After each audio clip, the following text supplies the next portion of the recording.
നമ്മളെ താരസംഘടനയായ അമ്മയിൽ നടക്കുന്ന ഒരു കാര്യം പറഞ്ഞുകൊണ്ട് ഈ മണിക്കൂർ തുടങ്ങുകയാണ്. ഈ അമ്മയില് നടി ശ്വേതാ മേനോനെതിരെ ഒരു വിഭാഗം രംഗത്ത് വരുന്നു. ശ്വേത തുടരണമോ തിരഞ്ഞെടുപ്പ് വേണമോ എന്നതിൽ വാട്സ്ആപ്പ് ഗ്രൂപ്പിൽ അഭിപ്രായ രൂപീകരണത്തിന് ശ്രമം നടക്കുകയാണ്. പെൺമക്കൾ വാട്സ്ആപ്പ് ഗ്രൂപ്പിലെ ചാറ്റുകളും ഓഡിയോ ക്ലിപ്പുകളും പുറത്തു വന്നു. നടി മാലാ പാർവതിയുടെ ഓഡിയോയാണ് പുറത്തു വന്നത്. വിശദാംശങ്ങളുമായി സഹിൻ ആന്റണി നമുക്കിപ്പം തത്സമയം ചേരുന്നുണ്ട്. സഹിൻ, ഈ അമ്മയിലെ പ്രശ്നങ്ങൾ അതിന് ഒരു അവസാനവുമില്ലാതെ ഒരു സമവായവും ഇല്ലാതെ അതിങ്ങനെ നീണ്ടു പോവുകയാണ്. ഇപ്പോൾ ഈ പുറത്തു വന്നിരിക്കുന്ന ഓഡിയോ ക്ലിപ്പിൽ എന്താ പറഞ്ഞിരിക്കുന്നത്?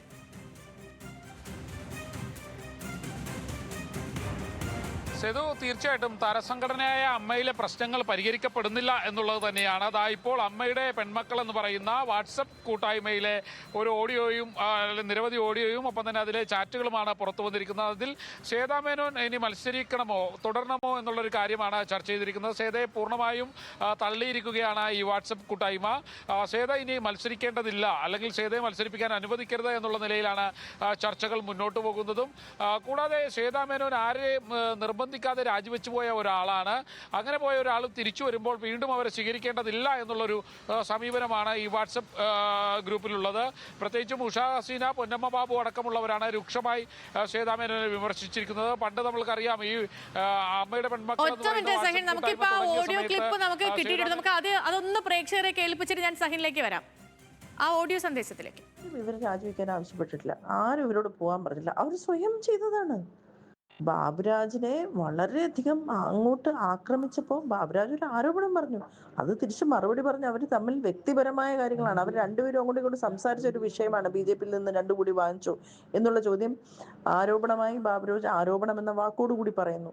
ശ്വേത ഞാൻ രാജിവെക്കുന്നു എന്ന് പറയുന്നു. അത് അമ്മ അംഗങ്ങളോടോ ഭരണസമിതിയിലെയോ നമ്മുടെ AGM-ലെയോ ജനറൽ ബോഡിയിലെയോ ഒരു അംഗങ്ങളുമായിട്ടുള്ള പ്രശ്നമല്ല, 2 പേരുടെ പ്രശ്നമാണ്.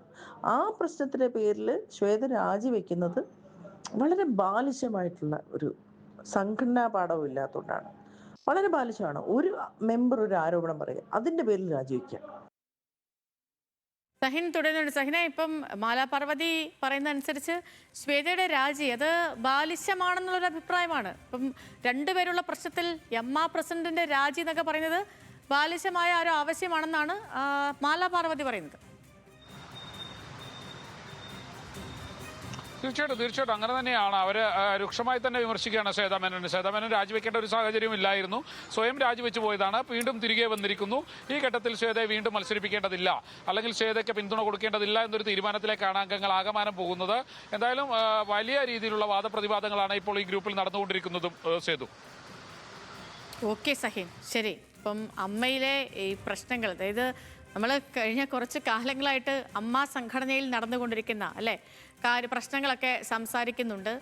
പ്രത്യേകിച്ച് ഇപ്പോൾ പറഞ്ഞ പോലെ ഒരു വാട്സാപ്പ് ചാറ്റിന്മേൽ തുടങ്ങിയ വിഷയമാണ് ഈ അൻസിബ ടിനീറ്റോം ഇഷ്യൂ. അതുമായി ബന്ധപ്പെട്ടുള്ള സംസാരങ്ങൾ, ചർച്ചകളൊക്കെ വന്നു. അത് പിന്നീട് കയറിപ്പോയി. പിന്നീട് ആ സംഘടനയ്ക്കുള്ളിൽ നടക്കുന്ന പല വിഷയങ്ങളും പുറത്തു വന്നു. സാമ്പത്തിക വിഷയങ്ങളടക്കം പുറത്ത് വന്നു. ജനറൽ ബോഡി കഴിഞ്ഞു. ജനറൽ ബോഡിക്ക് ശേഷം പ്രസിഡന്റ് രാജിവെക്കുകയാണെന്ന് പറഞ്ഞു. അങ്ങനെ ഒരു അഡ്ഹോക് കമ്മിറ്റി വരുന്നു. പിന്നീട് ഈ രാജിവെച്ചു എന്ന് പറയപ്പെട്ട ശ്വേതാ മേനോൻ തന്നെ വന്നിട്ട് പറഞ്ഞു, ആര് രാജിവെച്ചു, എവിടുന്ന് രാജിവെച്ചു, ഞാൻ രാജിവെച്ചിട്ടില്ല, അവരിപ്പോഴും ഉണ്ട് എന്ന് പറയുന്നു. പിന്നീട് അഡ്ഹോക് കമ്മിറ്റി ഇല്ലാതാകുന്നു. പഴയ ഭരണസമിതി തന്നെ വീണ്ടും വരുന്നു. ശ്വേത ഇപ്പോഴും പ്രസിഡന്റായിട്ട്. ഇപ്പോൾ വേറൊരു ഓഡിയോ സന്ദേശമാണ് പുറത്ത് വന്നിരിക്കുന്നത്. അത് ഈ പെൺമക്കൾ വാട്സാപ്പ് ഗ്രൂപ്പിലെ ചാറ്റുകളും അതേപോലെ ഓഡിയോ ക്ലിപ്പുകളുമാണ് നമ്മൾ കുറച്ച് മുൻപ് കേട്ടത്. അങ്ങനെ അമ്മയിലെ പ്രശ്നങ്ങൾ അങ്ങും എത്താതെ വീണ്ടും പൊക്കോണ്ടിരിക്കുന്നു എന്നുള്ളതാണ് പറയാൻ പറ്റുന്ന ഒരു കാര്യം.